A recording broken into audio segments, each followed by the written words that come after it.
Hi friends, happy Monday. We are moving on to the next chapter of Judy Moody Saves the World, and I wanted to remind you that the chapters are listed right here. They're not really with numbers, but titles, and then they have page numbers. So we already read Crazy Strips Contest, Batty for Banana Peels, A Mr. Rubbish Mood, and now we're reading chapter 4, which is Pigtoes, Pumas, and Pimplebacks. What could it be about? At school, Judy wiggled all during math in the morning. She squirmed through spelling. At last, it was science. Over half the world's plants and animals are found in rainforests, Mr. Todd said, which is why it's so important to protect the rainforest. The health of our whole planet depends on it.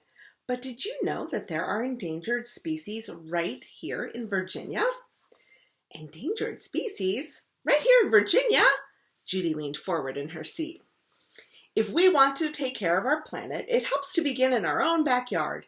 That's why I'm asking each of you to adopt an endangered animal from Virginia this week. Tell us about the species, why it's disappearing, and what can be done to help. Adopt an animal? She could help an endangered species. She, Judy Moody, could help save the entire state of Virginia. Mr. Todd was shaking a coffee can. Each slip of paper has the name of one endangered animal on it. When I call on you, come up and take one slip of paper from the can. Who wants to be first? All hands went up in the air. And there's the can. Rocky. Shenandoah salamander, said Rocky, reading his slip of paper. Frank Pearl. Monkey face mussel. Rare. Judy waved her hand in the air like a flag. Mr. Todd still did not call on her. Brad got the bald eagle. Haley got the puma. Randy got the leatherback sea turtle. Jessica Finch? Shiny pigtoes, said Jessica. Yippee! Judy could not think of anybody else who would want to adopt a pig's toe. Only Jessica Finch. Jessica Finch liked everything about pigs, even shiny pig's toes.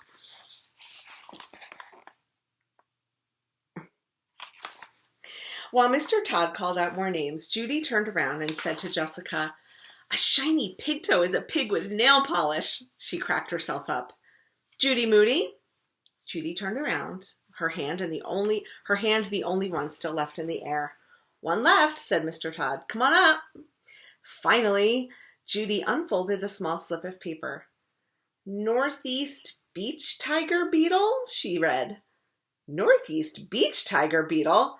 A northeast beach tiger beetle was not even an animal. It was a bug. An ickety-crickety old creepy crawly. If we don't like ours, can we trade? Judy asked.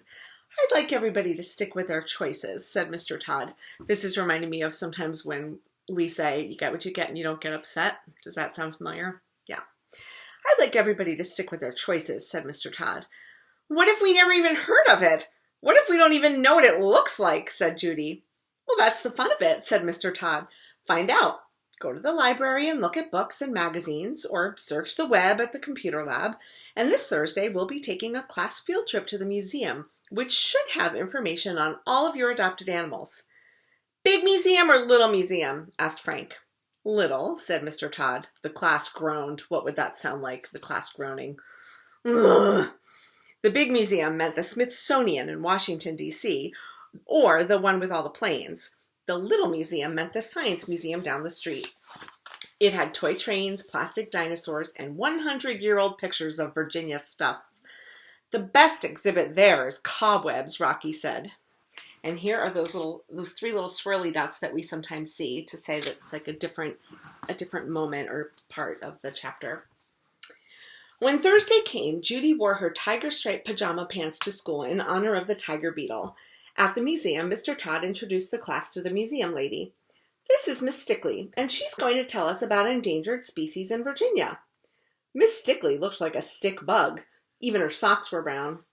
Call me Stephanie, said Miss Stickbug. Class, said Mr. Todd, I expect you to give Stephanie your best third-grade listening ears. Frank pretended to take off his ears and hand them to her. Judy cracked up. Miss Stephanie Stickbug took them on a tour of Where the Wild Things Aren't. She showed them a real live Shenandoah salamander, a Virginia-fringed mountain snail that looked extremely sluggy, and a stuffed flying squirrel glued to a board. A flying squirrel? Is his name Rocky, like in Rocky and Bullwinkle? Asked Frank. Yes, said Miss Stickbug. As a matter of fact, it is. His name is Rocky, too, said Frank, pointing at Rocky. Hey, Rocky, you're a squirrel. And you're Bullwinkle, said Rocky. You're a moose. Ha! Judy was dying to ask Miss Stickbug. Oops, hold on. Let's take a moment and look at this two-page illustration. Let me see now. Judy was dying to ask Miss Stickbug a question. She raised her hand, holding it as straight as a short-nosed sturgeon. At last, Stephanie called on her. Do you have any northeast beach tiger beetles? Asked Judy. No, I'm sorry we don't, said Stephanie.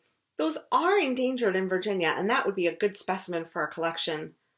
What kind of endangered species museum did not have any northeast beach beaked tiger beetles?